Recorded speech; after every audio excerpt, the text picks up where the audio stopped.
All right, vintage amplifier fans, here's a lovely treat for you. This is a Masco MA17. This is an old PA amplifier. That's what they were. And you can see here's the schematic I have pulled.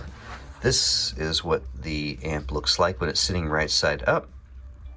You've got tubes underneath that sit on top of the chassis that are covered by this lovely metal covering that's bolted onto the sides. And then you have input for your microphone, you could run a record player into this, and then you have a tone control.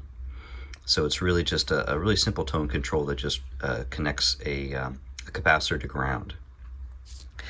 On the front side, you can see here there is the lamp, the little light that comes on next to the microphone volume, and then you have the power switch here. And on the back side, you can see here, and I've started to deconstruct this already. This is these old Bakelite connections. This is where the speaker would connect to. So these old Mascos, it was like a little cabinet, a speaker cabinet, that was kind of like a suitcase. So you had two halves that would come together and had a little handle up top, but then you could disconnect the two halves and you'd have one speaker in each, and then you connect them to the Masco. And the Masco, the way these speaker cabinets were, they were big enough where the Masco could actually sit at the bottom, so you could carry it as one unit. But these are outdated, these Bakelite connections. These look a lot like these Leslie connections you see on these old Leslie speaker cabinets. This is exactly what would fit in there. But the way it's wired, you can see there's only a few points where we're actually connecting the signal from the output transformer, which is connected to this manifold here. And on the manifold, you've got a series of taps. So this is your ground. You've got a 2 ohm tap, a 4 ohm, 8 ohm, this is a 15 ohm, and then a 500 ohm tap, which I can't realistically see using this for anything. So what I'll do is I'll probably tie this off. I might tie off the 15, I don't know. I might go either 2, 4, 8, that's what I'm thinking. So I have a rotary switch that I got. I'm gonna disconnect the output transformer from here so this is not live. And this was the input for the phono. It was a RCA connection. And then this was actually the old mic connection. So I removed that. I'll put a speaker jack here that would then feed to your speakers, and here's where I'll put the rotary switch so I can do my impedance selection to feed my speaker. On the front side, where the pilot light used to be, I removed that and put the input jack because it's right by your preamp tube. This is your preamp tube right here. So I figured it would make sense to just run the input directly into the preamp so I don't have a long wire, say, leading from back here all the way to the front here. You can see the way I've got this set up, and I got a really simple setup. So I bought this turret strip pre-made from Tube Depot, only to discover that these are not, say, preconditioned to accept solder. So I had to really hit these with the sandpaper.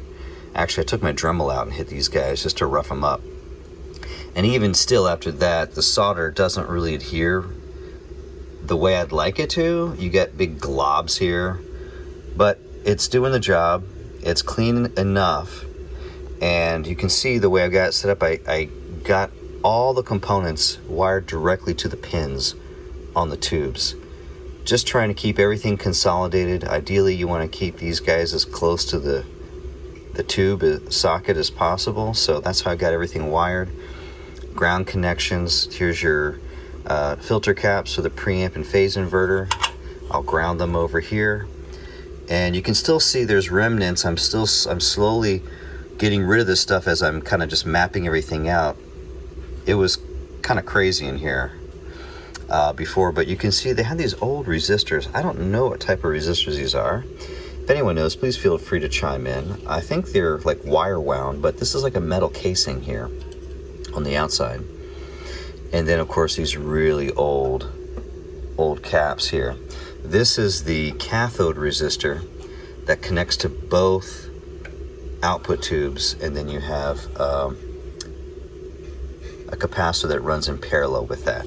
So you can see on the schematic here, that's this guy here. It's a 200 ohm resistor that's tied to both cathodes. What I'm going to end up doing is I'll split this so that each output tube has its own cathode resistor, and then I'll modify the resistor value to effectively bias the tubes individually.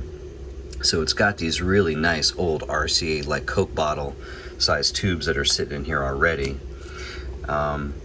These Masco amps have been used, from what I've researched, by a lot of harmonica players. Again, these were originally PA amplifiers, but then harmonica players started using them, and they got a nice gritty sound. And from a lot of posts I've seen about Mascos online, they sound really cool. I'm really curious to plug it in once it's all done. But you know, to have a pentode in the preamp tube, and then you just have this phase inverter and then two output tubes, really simple circuit. But yeah, excited to get this done here. So to be continued.